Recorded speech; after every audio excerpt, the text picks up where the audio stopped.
हरे कृष्णा। तुलसी जी की बात सुनकर ब्रह्मा जी बोले, भगवान श्री कृष्ण के अंग से प्रकट सुदामा नामक एक गोप भी इस समय राधिका के शाप से भारतवर्ष में उत्पन्न है। उस परम तेजस्वी गोप को श्री कृष्ण का साक्षात अंश कहते हैं। शापवश उसे धनु के कुल में उत्पन्न होना पड़ा है। शंखचूड़ नाम से वह प्रसिद्ध है। त्रिलोकी में कोई भी ऐसा नहीं है जो उससे बढ़कर हो। वह सुदामा इस समय समुद्र में विराजमान है। भगवान श्री कृष्ण का अंश होने से उसे पूर्व जन्म की सभी प्रसंग याद हैं। सुंदरी, शोभने, तुम भी पूर्व जन्म के सभी प्रसंगों से परिचित हो। इस जन्म में वह श्री कृष्ण का अंश तुम्हारा पति होगा। इसके बाद शांत स्वरूप भगवान नारायण तुम्हें पति रूप से प्राप्त होंगे। लीलावश वे ही नारायण तुमको शाप दे देंगे, अतः अपनी कला से तुम्हें वृक्ष बनकर भारत में रहना पड़ेगा और समस्त जगत को पवित्र करने की योग्यता तुम्हें प्राप्त होगी। संपूर्ण पुष्पों में तुम प्रधान मानी जाओगी। भगवान विष्णु तुम्हें प्राणों से भी अधिक प्रिय मानेंगे। तुम्हारे बिना पूजा निष्फल समझी जाएगी। वृंदावन में वृक्ष के रूप से रहते समय लोग तुम्हें वृंदावनी कहेंगे। तुमसे उत्पन्न पत्तों से गोपी और गोपों द्वारा भगवान माधव की पूजा संपन्न होगी। तुम मेरे वर के प्रभाव से वृक्षों की अधिष्ठात्री देवी बनकर गोप रूप से विराजमान वाले होने वाले भगवान श्री कृष्ण के साथ स्वेच्छा पूर्वक निरंतर आनंद भोगोगी। नारद, ब्रह्मा जी की ये अमर वाणी सुनकर तुलसी के मुख पर हंसी छा गई। उसके मन में अपार हर्ष हुआ। उसने महाभाग ब्रह्मा को प्रणाम किया और कहने लगी। तुलसी देवी ने इस प्रकार कहा, पितामह, मैं बिल्कुल सच्ची बात कहती हूँ। दो भुजा से शोभा पाने वाले श्याम सुंदर भगवान श्री कृष्ण को पाने के लिए मेरी जैसी अभिलाषा है, वैसे चतुर्भुज श्री विष्णु के लिए नहीं है, परंतु उन गोविंद की आज्ञा से ही मैं चतुर्भुज श्री हरि के लिए प्रार्थना करती हूँ। ओह, वे गोविंद मेरे लिए परम दुर्लभ हो गए हैं। भगवान, आप ऐसी कृपा करें कि उन्हीं गोविंद को मैं पुनः निश्चय ही प्राप्त कर सकूं। साथ ही मुझे राधा के भय से मुक्त भी कर दीजिए। ब्रह्मा जी बोले, देवी, मैं तुम्हारे प्रति भगवती राधा के षोडाक्षर मंत्र का उपदेश करता हूँ। तुम इसे हृदय में धारण करो। मेरे वर के प्रभाव से अब तुम राधा को प्राण के समान प्रिय बन जाओगी। सुभगे, भगवान गोविंद के लिए तुम जैसी ही प्रेयसी बन जाओगी जैसी राधा है। मुने, इस प्रकार कहकर जगत दाता ब्रह्मा ने तुलसी को भगवती राधा का षोडाक्षर मंत्र बता दिया। साथ ही स्तोत्र, कवच, पूजा की संपूर्ण विधियां और किस क्रम से अनुष्ठान करना चाहिए वे सब बातें भी बतला दी। तब तुलसी ने भगवती राधा की उपासना की। उनके कृपा प्रसाद से वह देवी राधा के समान ही सिद्ध हो गईं। मंत्र के प्रभाव से ब्रह्मा जी ने जैसा कहा था, ठीक वैसा ही फल तुलसी को प्राप्त हो गया। तपस्या संबंधी जो भी क्लेश थे वे मन में प्रसन्नता उत्पन्न हो जाने से दूर हो गए, क्योंकि फल सिद्ध हो जाने पर मनुष्यों को दुख ही उत्तम सुख के रूप में परिणित हो जाता है। भगवान नारायण कहते हैं, नारद, एक समय की बात है। वृषध्वज की कन्या तुलसी अत्यंत प्रसन्न होकर शयन कर रही थी। उसने सुंदर स्वप्न में एक सुंदर वेश वाले पुरुष को देखा। वह पुरुष अभी नवयुवक था। उसके मुख पर मुस्कान छाई थी। उसके संपूर्ण अंगों में चंदन का अनुलेपन था। रत्नमय आभूषण उसे सुशोभित कर रहे थे। उसके गले में सुंदर माला थी। उसके नेत्र भ्रमर तुलसी के मुख कमल का रसपान कर रहे थे। मुने, यों स्वप्न देखने के पश्चात तुलसी जगत जग कर विषाद करने लगी। इस प्रकार तरुण अवस्था में संपन्न वह देवी वहीं रहकर समय व्यतीत कर रही थी। नारद, उसी समय महान योगी शंखचूड़ का बद्री वन में आगमन हो गया। जय विश्व मुनि की कृपा से भगवान श्री कृष्ण का मनोहर मंत्र उसे प्राप्त हो चुका था। उसने पुष्कर क्षेत्र में रहकर उस मंत्र को सिद्ध भी कर लिया था। सर्वमंगलमय कवच से उसके गले की शोभा हो रही थी। ब्रह्मा उसे अभिषिक्त वर दे चुके थे और उन्हीं की आज्ञा से वह वहां आया भी था। वह आ रहा था, वहीं तभी तुलसी पर उसकी दृष्टि पर पड़ गई। उनकी सुंदर कमनीय कांति थी। उसकी कांति श्वेत चंपा के समान थी। रत्नमय अलंकारों से वह अलंकृत थी। उसके मुख की शोभा शरद पूर्णिमा के चंद्रमा की तुलना कर रही थी। नेत्र ऐसे जान पड़ते थे मानो शरद काल के प्रफुल्ल कमल हों। 2 रत्नमय कुंडल उसके गंड स्थल की छवि बढ़ा रहे थे। पारिजात के पुष्पों की माला उसके गले को सुशोभित कर रही थी और उसका मुख कमल मुस्कान से भरा था। कस्तूरी और कुमकुम से युक्त सुगंधपूर्ण चंदन उससे उसके अंग अनुलिप्त थे। मन को मुग्ध कर देने वाला वह शंखचूड़ अमूल्य रत्नों से बने हुए विमान पर विराजमान था। इस शंखचूड़ को देखकर तुलसी ने वस्त्र से अपना मुख ढक लिया, कारण लज्जावश उसका मुख नीचे की ओर झुक गया। शरद पूर्णिमा के चंद्रमा उसके निर्मल दिव्य चंद्र जैसे मुख के सामने तुच्छ थे। अमूल्य रत्नों से बने हुए नुपुर उसके चरणों की शोभा बढ़ा रहे थे। वह मनोहर त्रिवेली से संपन्न थी। सर्वोत्तम मणि से निर्मित करघनी सुंदर शब्द करती हुई उसकी कमर में बंधी थी।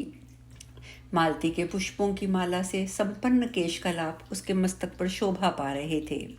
उसके कानों में अमूल्य रत्नों से बने हुए मकराकृत कुंडल थे। सर्वोत्तम रत्नों से निर्मित हार उसके वक्षस्थल को समुज्वल कर रहे थे। रत्नमय कंकण, केयूर, शंख और अंगूठियां उन देवी की शोभा बढ़ा रही थी। साध्वी तुलसी का आचरण अत्यंत प्रशंसनीय था। ऐसे भव्य शरीर से शोभा पाने वाली उस सुंदरी तुलसी को देखकर शंखचूड़ उसके पास आकर बैठ गया और मीठे शब्दों में बोला, देवी, तुम कौन हो?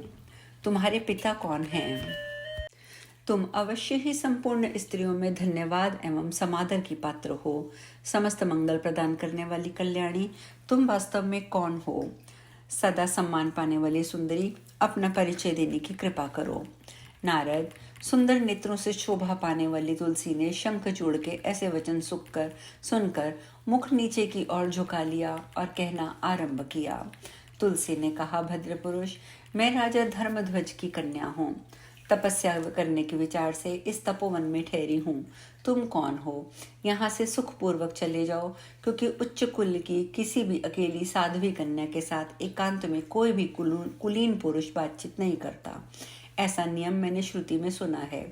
जो कलुषित कुल में उत्पन्न है और जिसे धर्मशास्त्र एवं श्रुति का अर्थ सुनने का भी सुअवसर नहीं मिला है, वह दुराचारी व्यक्ति ही कामी बनकर पर स्त्री की कामना करता है।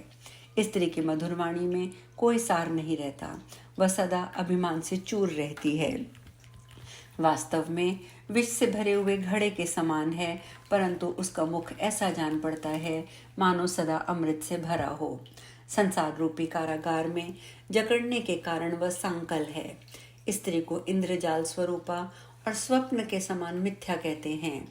बाहर से तो वह अत्यंत सुंदरता धारण करती है, परंतु उसके भीतर के अंग कुत्सित भावों से भरे रहते हैं। उसका शरीर विष्ठा, मूत्र, पीप और मल आदि नाना प्रकार की दुर्गंधपूर्ण वस्तुओं का आधार है। रक्त रंजित तथा दोष युक्त ये शरीर कभी पवित्र नहीं रहता।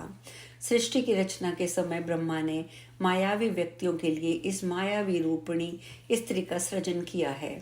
मोक्ष की इच्छा करने वाले पुरुषों के लिए यह विष का काम करती है, अतः मोक्ष चाहने वाले व्यक्ति को तो स्त्रियों को देखना भी नहीं चाहिए। नारद, शंखचूड़ से इस प्रकार कहकर तुलसी चुप हो गई। तब शंखचूड़ हंसकर कहने लगा, देवी, तुमने जो कुछ कहा है वह असत्य नहीं है, पर अब मेरी भी कुछ सत्यासत्य मिश्रित बातें सुनने की कृपा करो।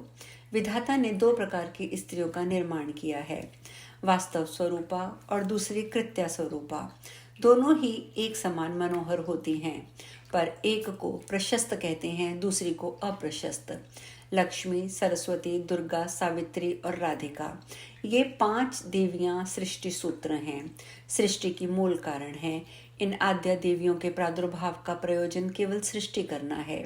इसके अंश से प्रकट गंगा आदि देवियां वास्तव स्वरूपा कहलाती हैं, उनको श्रेष्ठ माना जाता है। ये यश स्वरूपा और संपूर्ण मंगलों की जननी हैं।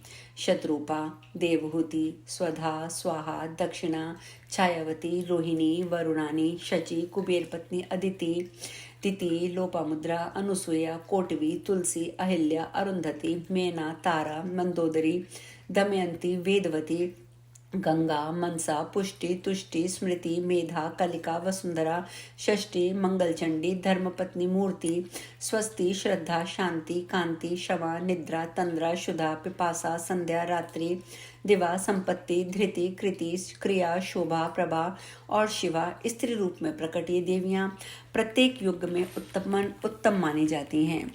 जो स्वर्ग में दिव्य अप्सराएं हैं वे कृत्या स्वरूपा हैं, उन्हें अप्रशस्त कहते हैं। अखिल विश्व में पुंचली रूप से वे विख्यात है।